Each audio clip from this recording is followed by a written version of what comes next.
Hello friends, Ayyanar துணை சீரியலில் நம்ம சேரன் சந்தா இவங்க 2 பேருக்கும் ரொம்பவும் சந்தோஷமாக, மிகவும் பிரம்மாண்டமாக, கோலாகலமாக அவங்களோட கல்யாணம் நடந்து முடியுது அப்படின்னு நினைக்கும் போது ரொம்பவும் சந்தோஷமாக இருக்குது அப்படின்னு நினைக்கிறவங்களாம் இந்த வீடியோக்கு ஒரு லைக் பண்ணிக்கோங்க. ஆமாங்க, திடீர்னு நம்ம சந்தாவுக்கும் சேரனுக்கும் கல்யாண ஏற்பாடுகள் நடக்குது. இதுக்கு காரணம் யார் அப்படின்னு பார்த்தாக்கா நம்ம பாண்டி, வானதி இவங்க 2 பேருக்கு இடையில் இருக்கிற அந்த பிரச்சனை தான்.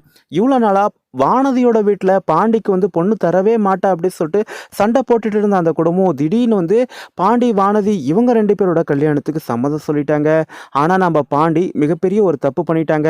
இல்லை, இது மாதிரி நாங்கள் இன்றைக்கி பொண்ணு கேட்டு வரல, இன்னொரு நாளைக்கு வரோம், இன்னும் கொஞ்சம் டைம் கொடுங்க அப்படின்னு சொல்லிட்டு நம்ம பாண்டி அவங்கள காக்க வைக்காமல் முன்கூட்டியே சொல்லியிருக்கணும். ஆனால் நம்ம பாண்டி முட்டாள்தனமாக நான் உங்ககிட்டலாம் அந்த விஷயத்தெல்லாம் சொல்லாமல் இவர் பாட்டுக்கு ஃபோனை சுவிட்ச் ஆஃப் பண்ணிவிட்டு தனியாக ஒரு இடத்துல உட்காந்து யோசிச்சுட்டு இருக்காங்க.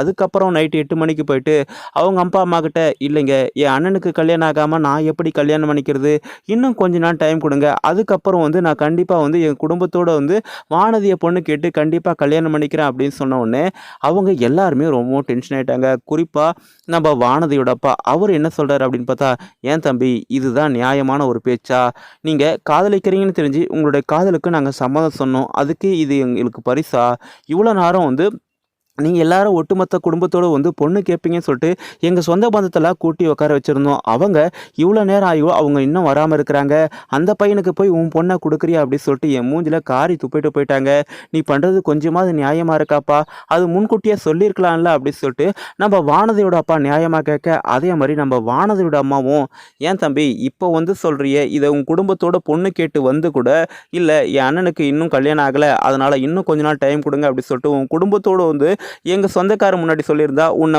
நாங்கள் கௌரவமாக நினச்சிருப்போம், எங்கள் சொந்தக்காரங்கள்லாம் இப்போ எங்களை காரி துப்பிட்டு போயிட்டு நைட்டு 8 மணிக்கு இந்த மாதிரி சொல்கிறியே, இதெல்லாம் ஒரு நியாயமாப்பா அப்படின்னு சொல்லி கேட்குறாங்க. அப்போ நம்ம பாண்டி, இல்லைங்க என்னை மன்னிச்சிருங்க அப்படின்னு சொல்லிட்டு வழக்கம் போல் மன்னிப்பு கேட்குறது பார்க்கவே நம்மளுக்கு ரொம்பவும் எரிச்சலாக இருக்குது. பாண்டி, நீ பண்ணது மிகப்பெரிய தவறு, ஒன்று நம்ம வானதிக்கிட்டையாவது இல்லை இந்த ஏற்பாடுகள்லாம் பண்ண வேண்டாம், இன்னொரு நாளைக்கு பார்த்துக்கலாம், இப்போதைக்கு எனக்கு கொஞ்சம் ஃப்ரீயாக கொஞ்சம் டைம் கொடு, நான் யோசிச்சு சொல்கிறேன் அப்படின்னு சொல்லிட்டு நம்ம பாண்டி ஃபோன் பண்ணி சொல்லியிருக்கணும். இல்லைனா நம்ம சேரன்கிட்டையோ சோழன்கிட்டயோ அவங்ககிட்ட இந்த விஷயத்தை கன்வே பண்ணியிருக்கணும். அதெல்லாம் இல்லாமல் கடைசி நொடியில் நம்ம சோழனுக்கு ஃபோன் பண்ணி, இல்லை நம்ம அவங்க வீட்டுக்கு பொண்ணு பார்க்க போகல அப்படின்னு சொல்லியிருக்காங்க. இங்கே வானதியோட வீட்டில் இந்த மாதிரி முட்டாள்தனமாக மன்னிப்பு கேட்குறாங்க. அதுக்கான நேரம் இது இல்லை பாண்டி, இன்னும் கொஞ்சம் நேரத்துக்கு முன்னாடியே அவங்க யாரையுமே காக்க வைக்காமல் அவங்க காலையிலேருந்து நைட்டு 8 மணி வரையும் காத்துட்டு இருந்து அதுக்கப்புறம் அவங்க சொந்தக்காரங்கள்லாம் போயிட்டாங்க.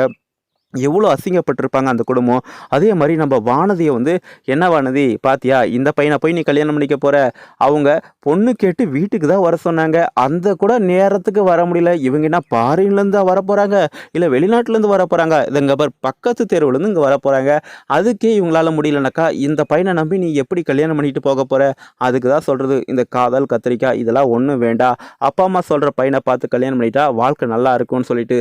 ஆனால் நீங்கள் எங்கே கேட்குறீங்க, இப்போ பார்த்தியா இந்த மாதிரி உருப்படாத ஒரு பையனை தான் நீ காதலிச்சுட்டு இருக்க, பொண்ணு பார்க்கறதுக்கு கூட வர முடியாத ஒரு குடும்பத்தில் போயிட்டு நீ எப்படி சந்தோஷமாக வாழ முடியும் அப்படின்னு சொல்லிட்டு நம்ம வானதியை எல்லாருமே நெச்சடிச்சிட்டு இருக்க சமயத்தில் நம்ம பாண்டி இந்த மாதிரி சொன்னதை கேட்டு ரொம்பவே டென்ஷன் ஆகிட்டாங்க நம்ம வானதி. அதுக்கப்புறம் நம்ம பாண்டிக்கிட்ட, இதுக்கப்புறம் உனக்கும் எனக்கும் எந்த விதமான சம்மந்தமும் இல்லை, இதுக்கப்புறம் உன்னுடைய வாழ்க்கையில் வானதின்ற ஒருத்தி வரவே மாட்டா அப்படின்னு சொல்லிட்டு நம்ம பாண்டியை பிரேக்கப் பண்ணுற மாதிரி பண்ணியிருக்காங்க நம்ம வானதி. இப்போது நம்ம பாண்டி வீட்டுக்கு போயிட்டு சேரன்கிட்ட இந்த விஷயத்தெல்லாம் சொல்கிறாங்க, உனக்கு கல்யாணம் ஆகாமல் நான் எப்படி கல்யாணம் பண்ணிக்கிறது அப்படி இப்படின்னு முட்டாள்தனமாக நம்ம பாண்டி பேசிகிட்டு இருக்காங்க. அப்போ கூட நம்ம சேரன் சொன்னார், ஏண்டா உன்னுடைய கல்யாணத்துக்கும் என்னுடைய கல்யாணத்துக்கும் என்னடா சம்மந்தம் இருக்குது, ஏண்டா இது மாதிரி பண்ண, இவ்வளோ நாளாக அந்த குடும்பம் உன்னுடைய கல்யாணத்தை ஒத்துக்காமல் இருந்துச்சு, இப்போது அவங்களே சம்மதம் சொல்லிட்டாங்க, அவங்களுக்கும் நம்மளுக்கும் எவ்வளோ பிரச்சனை இருந்தாலும் கூட வானதியை கல்யாணம் பண்ணி கொடுக்க அவங்களே சம்மதம் சொல்லிட்டாங்க, இந்த நேரத்தில் போயிட்டு எனக்கு கல்யாணம் ஆகலை அதனால் இந்த கல்யாணம் வேணாம் அப்படி இப்படின்னு முட்டாள்தனமாக பண்ணியிருக்கேடா அப்படின்னு சொல்லிட்டு நம்ம சேரன் நம்ம பாண்டியை திட்டிட்டு அவர் தனியாக யோசிச்சு பார்க்குறாரு. எல்லாத்துக்கும் காரணம் யார், நாம் தானே, நாம் சீக்கிரமாக சந்தாவை கல்யாணம் பண்ணிக்கணும் அப்படின்னு சொல்லிட்டு நம்ம அனீஸ்கிட்ட போயிட்டு, அனீஸ் நான் சீக்கிரமாக உடனே நான் சந்தாவை கல்யாணம் பண்ணிக்கணும், உனக்கு சம்மதமா அப்படின்னு சொல்லிட்டு அனீஸ்கிட்ட கேட்க, எனக்கு சம்மதம் பையா அப்படின்னு சொல்லிட்டு அவங்க சொல்ல நம்ம சந்தாவை கண் சைக்கிளே கேட்குறாங்க.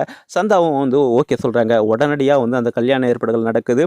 நம்ம சேரன் சந்தா கடத்தில் தாலி காட்டின பிறகு நம்ம பாண்டி குடும்பத்தோடு வானதி வீட்டில் போய் பொண்ணு கேட்பாங்க. அப்போ நம்ம வானதி, இவங்களாம் நான் சும்மா விட மாட்டேன், என்னுடைய கல்யாணத்தை தள்ளி போட்டாங்கல்ல அப்படின்னு சொல்லிட்டு நம்ம வானதி பாண்டியை கல்யாணம் பண்ணிட்டு இவங்க எல்லாரையும் பழி வாங்குறதுக்கான ஒரு வாய்ப்பாக இருக்குமோ அப்படின்ற ஒரு சந்தேகம் இருக்குது. சரிங்க, இதை பற்றி நீங்கள் என்ன நினைக்கிறீங்க சொல்லிட்டு உங்களுக்கு எதுவும் கருத்து இருந்தால் கமெண்ட் பண்ணுங்கள். அதுக்கு முன்னாடி நம்ம சேனலுக்கு இப்போ தான் முதல் முறையாக வரீங்கன்னா சப்ஸ்கிரைப் பண்ணிக்கோங்க. தேங்க்ஸ் ஃபார் வாட்சிங். நன்றி. மீண்டும் நாளை சந்திப்போம்.